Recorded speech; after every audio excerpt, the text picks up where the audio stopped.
పెద్దలు కేసీఆర్ గారి నాయకత్వంలో ఆనాడు 10 ఏళ్ల కాలంలో 9.5 ఏళ్ల కాలంలో 7,000 మంది విద్యార్థులకి వివిధ రూపాల్లో విదేశీ విద్య కోసం అవకాశం ప్రభుత్వం కల్పించింది అధ్యక్ష. అందులో మహాత్మా జ్యోతిబా పూలే స్కీమ్ కింద, అట్లాగే డాక్టర్ అంబేద్కర్ ఓవర్సీస్ స్కాలర్షిప్ కింద, మౌలానా అబుల్ కలాం ఆజాద్ వారి పేరు మీద, అట్లాగే వివేకానంద గారి పేరు మీద, స్వామి వివేకానంద గారి పేరు మీద బ్రాహ్మణుల్లో ఉండే పేదలకు కూడా అవకాశం 7,000 మంది విద్యార్థులకి 20 లక్షల రూపాయల చొప్పున అవకాశం కల్పించింది అధ్యక్ష.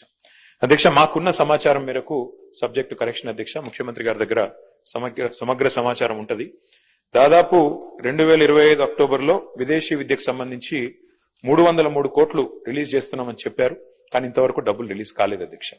2,500 మంది విద్యార్థులు ఎదురు చూస్తా ఉన్నారు. విదేశాల్లో ఉన్న వాళ్ళు ఫస్ట్ సెమిస్టర్ ఫీజు కట్టి సెకండ్ సెమిస్టర్ ఫీజు కట్టలేక మాకు మెసేజ్లు పంపుతా ఉన్నారు. లండన్ లో, జర్మనీలో, ఇతర ప్రాంతాల్లో ఉన్న పిల్లలు, సార్ మీ టైంలో పోయినాము, ఇప్పటివరకు డబ్బులు రావట్లేదు, దయచేసి అసెంబ్లీలో మాట్లాడండి, చెప్పండి అని చెప్పి.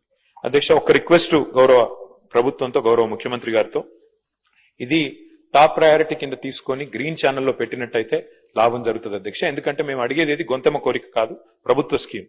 మీరు చెప్పిన మాట అధ్యక్ష, మౌలానా అబుల్ కలాం తాలీమే తోఫా అన్నారు అధ్యక్ష, ఇంతవరకు అది అమలు కాలేదు.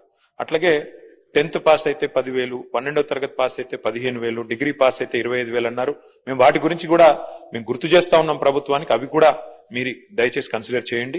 కానీ ఇవాళ ఈ పిల్లల పరిస్థితి ఎట్లా అయిందంటే అధ్యక్ష, అన్న వస్త్రం కోసం పోతే ఉన్న వస్త్రం పోయినట్టు ఇవి క్యాన్సిల్ అయినాయి అధ్యక్ష. దయచేసి డబ్బులు వెంటనే రిలీజ్ చేసి గ్రీన్ ఛానల్లో పెట్టి ఈ పిల్లలందరినీ కూడా దయచేసి ఆదుకోండి, వారి విద్య ఆగకుండా చూడండి అని చెప్పి ప్రభుత్వానికి తమ ద్వారా